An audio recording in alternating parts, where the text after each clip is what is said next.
Bueno, en el siguiente vídeo vamos a hablar sobre el entrenamiento concurrente. Vamos a hacer una revisión bibliográfica de diferentes artículos que hablan sobre ellos. ¿Qué es el entrenamiento concurrente? Pues el entrenamiento concurrente es la combinación del entrenamiento de la fuerza y el entrenamiento de la resistencia. Bueno, nos podemos encontrar diferentes tipos de sesiones. Si se hace en una misma sesión, este llevará el nombre de intrasesión. Si se realiza el mismo día, se llamará intersesión, y si se realiza en días alternos, se llamará intramicrociclo. Bueno, el entrenamiento concurrente también lo podemos conocer de diferentes nombres, como entrenamiento combinado, entrenamiento simultáneo, entrenamiento concomitante y entrenamiento multicomponente, aunque lo más común es llamarlo entrenamiento concurrente o entrenamiento combinado. Bueno, antes de meternos con las interferencias que este tipo de entrenamiento suele producir, vamos a hablar sobre la pérdida de grasa. En la captura de pantalla que podemos ver, nos dice que la efectividad del entrenamiento concurrente con respecto al de la fuerza de la resistencia a solas suele ser más efectivo para la pérdida de grasa corporal. Sheikhoslami nos dice que realizar primero la fuerza y luego la resistencia tenemos una respuesta más efectiva con respecto a la respuesta hormonal y a la composición corporal. Por último, en el estudio de Wilson y colaboradores nos dice que el entrenamiento de resistencia en comparación con la fuerza, dentro de los entrenamientos concurrentes, la resistencia debería de ser de más alta intensidad para lograr la máxima pérdida de grasa. Bueno, vamos a hablar sobre el estudio de Wilson, que es el entrenamiento concurrente, es un metaanálisis que examina la interferencia entre ambos entrenamientos, es decir, la fuerza y la resistencia.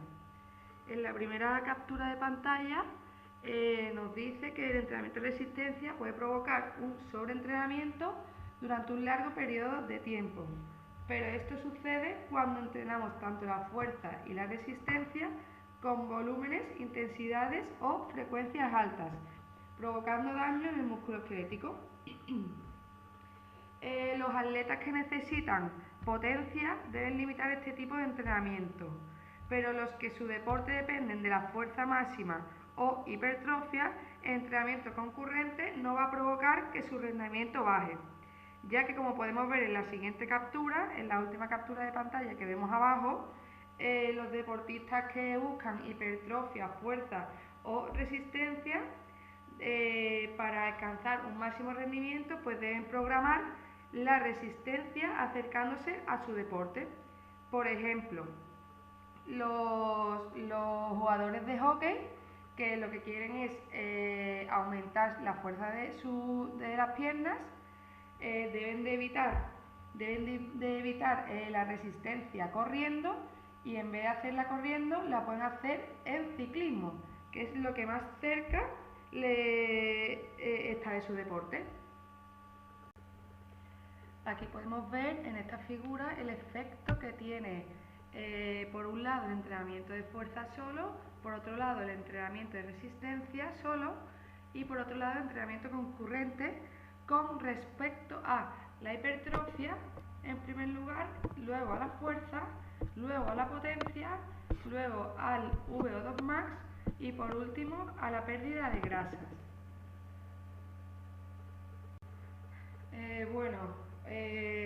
Varias evidencias científicas, como podemos ver, han enfatizado en que un alto volumen de fuerza y resistencia en un largo periodo de tiempo reduce los efectos positivos del entrenamiento, tanto como para la aptitud física, la composición corporal y la salud. En relación con las interferencias entre el entrenamiento aeróbico y el entrenamiento de resistencia muscular a nivel celular, hay bastante, ya que existen diferentes moléculas que inhiben a otras. En las siguientes capturas de pantalla vamos a hablar de las diferentes interferencias que este entrenamiento puede llegar a causar. Para ello debemos saber que un entrenamiento concurrente donde se realice un número moderado de repeticiones en fuerza sin llegar al fallo muscular puede proporcionar mayores mejoras de fuerza que un entrenamiento de mayor volumen llegando al fallo muscular en atletas altamente entrenados. Con respecto a la intensidad, también sabemos que el entrenamiento de la fuerza con orientación neural puede inducir adaptaciones principalmente centrales y, al contrario, el entrenamiento con orientación estructural lo hace principalmente a nivel periférico. Ahora, con respecto a la resistencia, tenemos que saber que el entrenamiento de resistencia a alta intensidad, es decir, cercana a un 95-100% del V2 max, nos induce adaptaciones a nivel periférico, como por ejemplo incrementos en los almacenes de glucógeno muscular, incrementos en la densidad capilar, etc. Y en contraste, las adaptaciones al entrenamiento de resistencia de baja a moderada intensidad son principalmente de tipo central. Bueno, en el siguiente modelo de Doherty nos sugiere que la conjunción de objetivos de entrenamiento para el desarrollo de la hipertrofia muscular y entrenamientos para la mejora de la potencia aeróbica máxima deben ser evitados, ya que estas dos orientaciones del entrenamiento inducen adaptaciones fisiológicas opuestas al nivel periférico, interferencias las cuales impiden al organismo la óptima adaptación a ambos entrenamientos de forma simultánea. Por el contrario, el entrenamiento aeróbico con intensidades inferior a la potencia aeróbica máxima, más o menos entre un 75 y 85% del V2 max, induce adaptaciones más centrales, que podrían causar mucho menores interferencias adaptativas con el entrenamiento dirigido a la hipertrofia y a la resistencia muscular. Como también podemos ver en la captura de pantalla de abajo de Peña, se ve que por ejemplo la resistencia muscular hipertrofia con una V2 max, es decir, las adaptaciones periféricas que se ven en rojo, es una interferencia, pero por ejemplo, si trabajamos la fuerza de forma periférica y la resistencia de forma central, habría buenas adaptaciones, igual que si trabajamos fuerza y resistencia de forma central, también tendríamos buenas adaptaciones.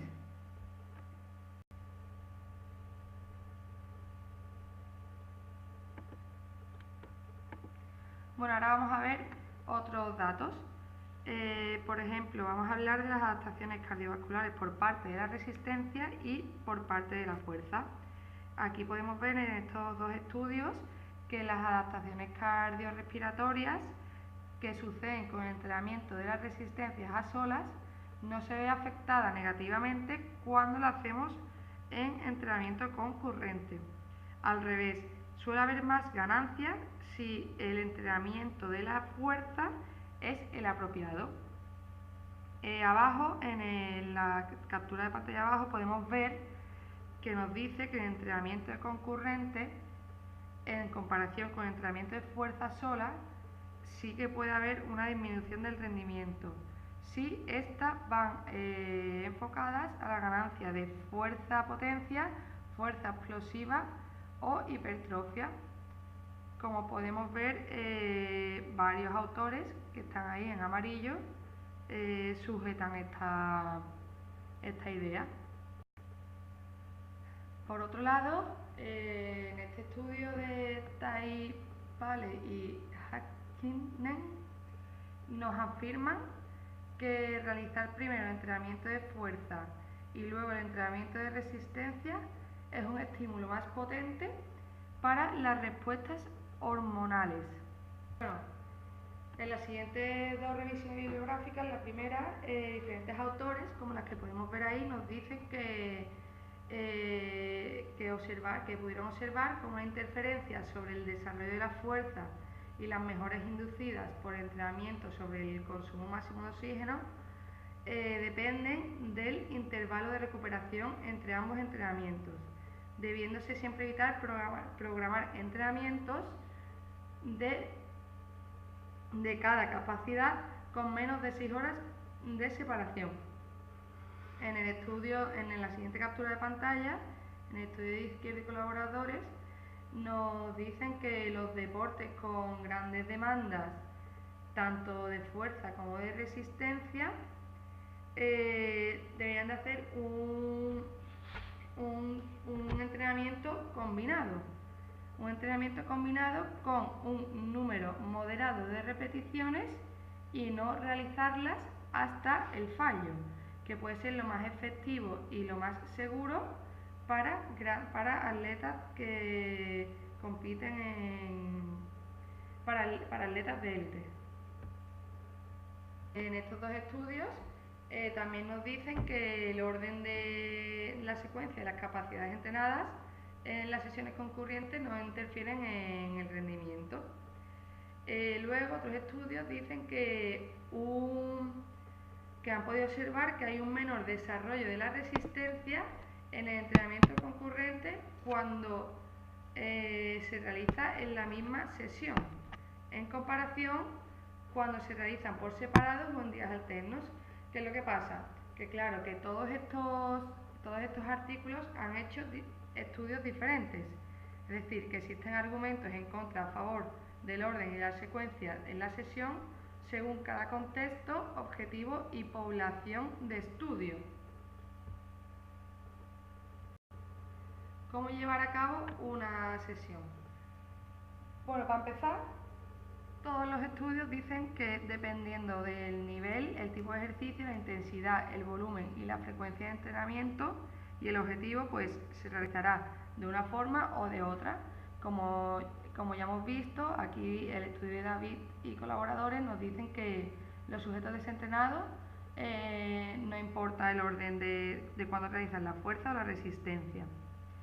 García Pallares e Izquierdo dicen que no se debe realizar más de 3 sesiones de entrenamiento concurrente a la semana y si el objetivo es ganar en fuerza e hipertrofia, el volumen de la resistencia debe ser bajo. Pues cosas que anteriormente ya lo hemos visto.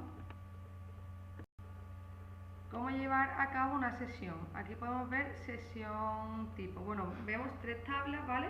En la primera tabla podemos ver cómo variar un entrenamiento concurrente. Si por ejemplo queremos trabajar la potencia, pues como vemos ahí, el orden de entrenamiento tiene que ser en la misma sesión y para ello habría que trabajar en fuerza cargas bajas y en resistencia un HIIT. En la tabla de al lado nos vamos al carácter del esfuerzo, es decir, cuando queramos realizar la fuerza, pues nos vamos a la tabla de arriba a la derecha y si que nos dicen que es cargas bajas, ¿no? Pues nos vamos a carácter del esfuerzo ligero, pequeño o mediano y a partir de ahí programamos nuestro entrenamiento de fuerza en relación con el carácter del esfuerzo. Y abajo, como luego en la resistencia nos han dicho que es un HIIT, pues abajo podemos ver los tipos de HIIT que podemos hacer. HIIT con intervalos largos, con intervalos cortos, RST, Repeat Sprint Training, o un SIT que es Sprint Interval Training con sus diferentes características. Bueno, y por último aquí podéis ver las referencias bibliográficas de donde yo he cogido toda la información.